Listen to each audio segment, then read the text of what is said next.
Think about it, Batman. Why do women have multiple holes, but men only have one penis? Don't say it, Joker! It's the folly of the poly, Batsy! Women will always have the upper hand outside of marriage! Joker, no! I had forgotten about Andy Warstein bragging about making his girlfriend get an abortion. That's why I don't like him. That's why I don't like it. And you know what?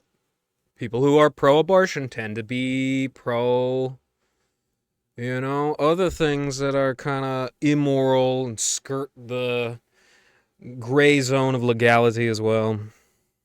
Oh, my camera's a little off there. My apologies, my friends. Just have to deal with it for now. I just couldn't remember until recently that Andy had done that. I also remember that Autistic Right tried to quit. He tried to quit being a moderator after the Torswat's Marjorie Taylor Greene debacle, and Noel refused to allow him to leave. He literally said, I will not allow you to leave. Wild stuff. Really wild stuff. Like, the guy is, well, he's a big baby. I told him to get a job on Twitter because he's a huge infant who thinks that everybody needs to provide for him. That because so many people are talking about him, that he should be as rich as celebrities, when he doesn't realize that the people like Christian don't get a ton of money. Like, this is the route that you chose. This is the path that you're on. And there's absolutely nothing at this point that's going to reverse it. You're going to be stuck in this cycle. You're going to be stuck in this sector forever. You will never be able to leave for all eternity. And you're never going to make any money. Sorry. What money is there to be made? What is there to monetize? You can push your merchandise over and over again until it loses its specialty, until it's no longer limited edition. You can do that. That's fine. But getting your donation should be more than enough for you. But you cry and you cry and you cry about not being able to use credit card processors and banks. Super funny that you think that anything that you do will be able to unseat the banks. Really funny. Really funny. And very hypocritical, given the fact that you went so pro-Israel over the last year or two. Around the last year, really, is when you went super pro-Israel and you gave up on all of your morals and guidelines that you had set for yourself. Funny stuff. But in general, you should come to expect what you have. After all, didn't you say a lot? You get what you deserve? I'd say so. Me, on the other hand, I'm quite happy. I got tons of energy. And the thing is about being a true Christian is you get it. There's energy there to pick up, and you start picking it up. None of that is present in the occult groups. It's all just you draining stuff into some vampire, usually Jewish.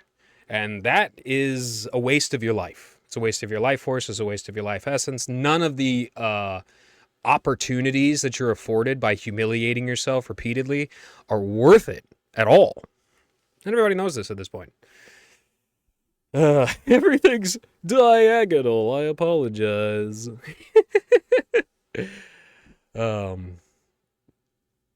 Not a lot of people know this, but one time, back in the Girl Vinyl era of Encyclopedia Germanica, the website one day was redirected to a new website called Know Your Meme.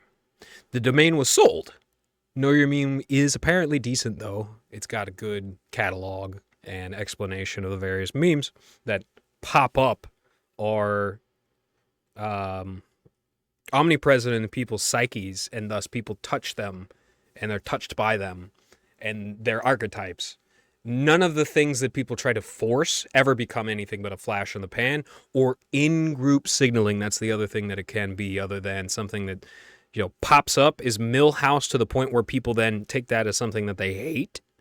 And another thing that people like Keemstar try to capitalize on is that when people make a list of things that they hate, it actually is logged into their psyche.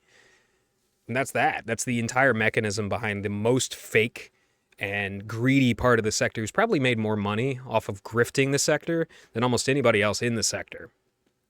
And he's disgusting. And people like Billy Mitchell are also really disgusting. And, it's going to be fun to watch both of those guys burn out over my lifetime. I'm going to outlive them for sure.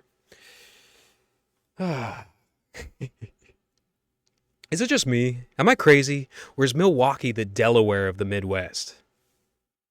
You think so? Might be possible. Might be possible. And by the way, the Bidens do actually own the legal courts, the court systems in Delaware. Beau Biden, the good one. He, before dying of cancer from depleted uranium and burn pits in Kosovo, rest in piss, bozo, he got a scion of the DuPont family off with a fine, a $5,000 fine, after he raped his 3-year-old daughter. 3 years old. The Sabbatean Frankists are something to very much keep in your memory, especially when you're dealing with things like France and Israel. You have to keep that in mind, because that's where a lot of these people actually genuinely come from, and that's what Hitler was talking about, even if he was completely wrong in his way of going about trying to solve that problem. I mean, just think of Derlewanger if you don't agree with me. Like, come on. Come on. You could have done better than that. You know, King Cobra JFS's dad is a really good guy. Clint, one of the many reasons why Cobes is a true successor to CWC, who went insane when his father died. Ozzy just died, and Clint anticipated it and took our boy out for ice cream. God bless that man. God bless you, sir. Dads mean a lot, you know, and a lot of black people missed out on having a dad because the culture told young black men, culture crafted by Jews, specifically crafted by Jews. And Michael Jackson tried to stand against that, and Martin Luther tried to stand against that, and they were both killed. And anybody else, you know, in the time before the internet, when it was harder to track down these Jewish mafia creeps and actually, like, put the kibosh on these things, black culture was specifically designed in the last 40, 50 years to, as LBJ said, keep the N-words on the plantation for 100 years. Let's make sure that his project doesn't end up coming to full fruition. Let's make sure of that. The thing about Zionists that make them particularly weak is that they've already programmed themselves to become as annoying and destructive as possible at the baseline. It helps them push people to and fro and allows them to make a few extra pennies on the side through extortion and poaching. But the weakness is, other than the spiritual weakness of allowing yourself to be possessed by demons, is that when they're pressured, they have nowhere to go. They have no tricks up their sleeve. They have no more chips on the table that aren't all in. They have no negotiating power other than give us what we need, give us what we want, and we'll stop being annoying and destructive for a short time and then do it again when the tax hasn't been paid. I will not pay them tribute. Neither should you. In any way, shape, or form. Physically, psychologically. Josh can talk all this good shit about how Stripe supports rape while he supports Israel. And that's exactly why you notice, if you're an old Kiwi head, the raped was never a term. They throw around rape like the letter, like the word "the" over on Kiwi farms these days, and that's only been around for like a year and a half or so. Rape is now a big, big part of their vocabulary, and it never was when I was there, and it hasn't been the entire time. Of course, it's brought up every once in a while when rape is brought up, but to them, normalization of rape is part and parcel of Zionist culture, and that has infected Kiwi farms. And it's something that people have to notice. If you don't notice a lot of these things, I'm not joking, if you don't notice a lot of these things going on, then you have like a negative correlation power. Like, it is so simple to line a few things up. Go, yeah, null simping for H3H3 recently. He's tried to get an interview with Destiny. He, patted Netanyahu on the back over striking Iran during peace talks.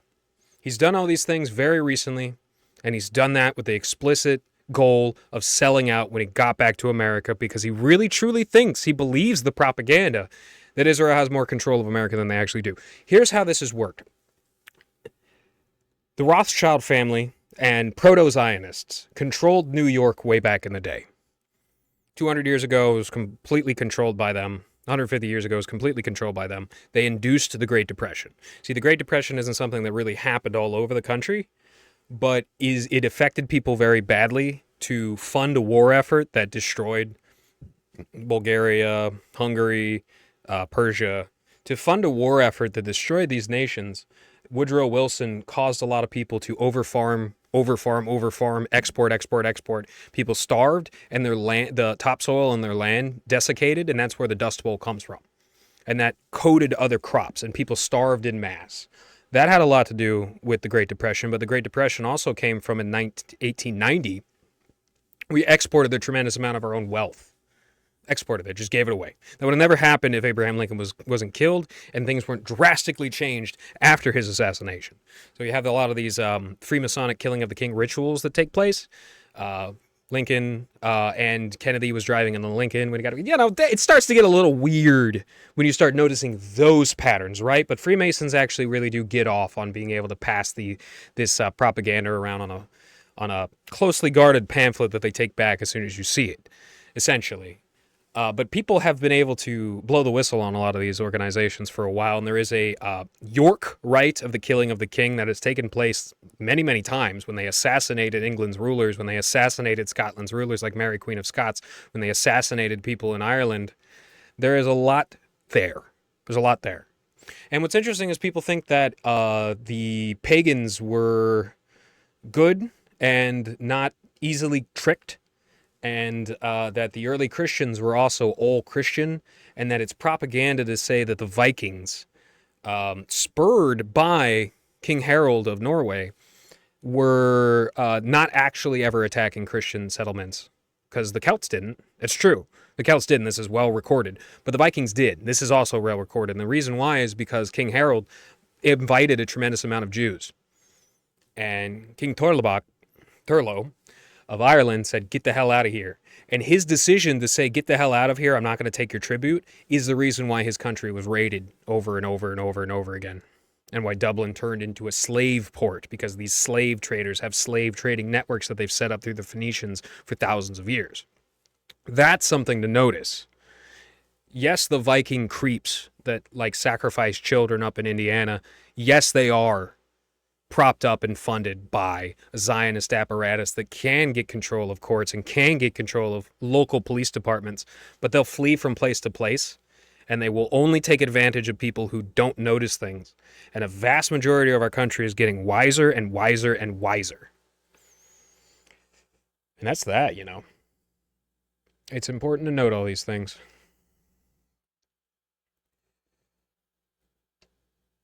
So, on top of not having any tricks up their sleeve and negotiating power, this destructive strategy, it explains the massive sympathy grab as a long-term strategy, but it also highlights why pressing them and never letting up really, really works. Also, remember that one of the most beautiful Jewish women on the planet, Abi Shapiro, had a terrible miscarriage after getting vaccinated, and they're still happy about COVID because it hurt the goyim. That's how sick these people are. They will literally destroy their better parts so they can spite people that aren't even their enemies. And this is where the Freemasons get it from. They're stone temple builders of the Order of Solomon. And when it comes to assassinating people, they'll do it for any reason. There's actually an anti-Masonic party in early American history, and there was a lot of assassinations and disappearances involved in its leadership until it was gone. We could have had multiple different parties. In fact, we only had, there wasn't a Democratic or a Republican party. They actually bifurcated out of our major party that took place after, the 6th or the 7th president.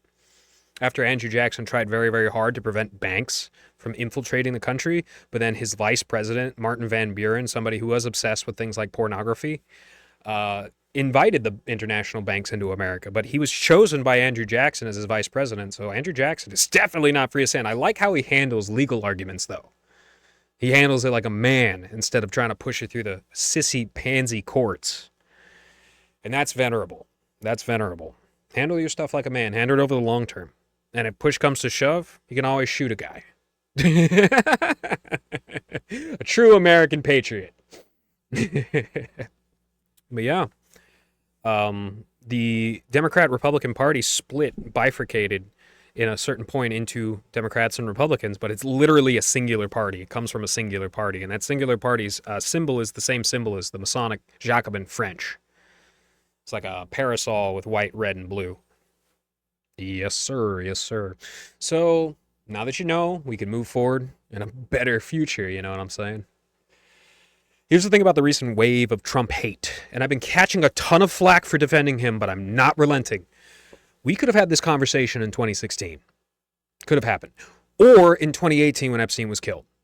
Or 2020 after COVID lockdowns. Or 2021 when he wasn't president. But we're having them now. Why is that? It's because Trump told the country that made this sex trafficking ring and many others like it, no. No, I will not go to war with Iran for you, you violent little monsters. You don't know what the fuck you're doing. And that's why he's being dragged about it now. Trump had very little provable contact with Epstein other than him and Ghislaine absolutely coding the Jeffrey Epstein and Ghislaine Maxwell, absolutely coding the elite social circles like some Semitic mold. He saved Melania from these circles after she got pregnant and refused to abort when these disgusting pimps told her to sacrifice her baby to Moloch. Trump is the best person to prevent things like this from happening again, especially at his age. Yet he's being treated like the sole perpetrator of these crimes. He's catching more hate than Alan Dershowitz, Israel's top lawyer who represented Epstein in his sweetheart cases and argued vociferously that all the little girls who were trafficked were willing whores. Trump is catching more flack than this disgusting creep. Go look at him, by the way. He looks like an absolute goblin. Absolute goblin. One of the most disgusting human beings I've ever seen in my life. You can only become that disgusting if your ancestry from generation after generation after generation were cursed by God in a lineage that degraded every single time. Disgusting human being. Disgusting. So anyways, let's get off of that. I'm pretty sure the English word for kindness is derived from the Germanic word for children, kinder, often shortened to kind. So even the dark fairy tale Germans heavily stress the need for kindness towards children. Israelis don't, and it's important to note that. Anybody who doesn't view little brown child as equal in worth or like his life matters to a little white child, you're a monster. If you don't think the little white child's life matters either because you're some crazy black person, then you're a monster and you deserve to hang as well. So another Germanic concept, the Schwartz window is the narrowed zone of contemplatable futures and likely the foundation of string theory. And remember, you can't spell prescience without science. They always go together. From my studies, they have always gone together. Very, very intelligent people who could have invented a tremendous amount of things, instead dedicated their lives to God and brought forth an opus of psychology towards people. And that's what makes them prophets instead of genius inventors. But they're still genius. And it's the only piece... It's... one of the only pieces of quantum physics I actually like, because quantum could basically be shortened to bullshit. It's like the Overton window for prophets, right? And remember, prescient science, they go together. And may the Schwartz be with you. Apparently they're coming out with a Spaceballs 2 in like 2027. I hope that's good. That's probably going to be very fun. I freaking hate reliable excavation demolitions. Builders League United for life, baby. So, the gangsterization of our society over the last 50 years cannot be understated.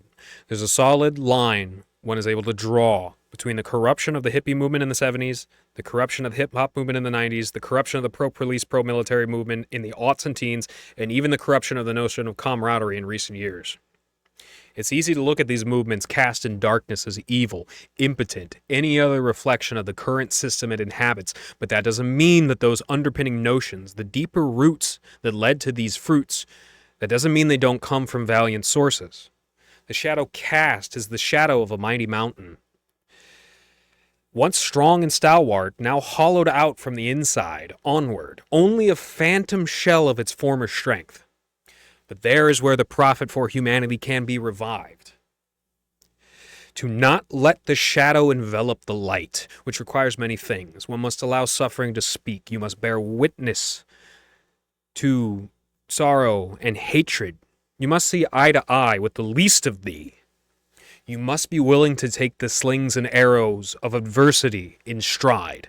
Most importantly, you must not allow yourself to abide any lies. This is the deepest notion, I believe, that can be expressed by parrhesia, that the outright rejection of lies and deceit in any form, no matter how crude, crass, and unsightly it might seem sometimes, is the gateway to liberation, and, if well guarded, can become the gateway to heaven itself.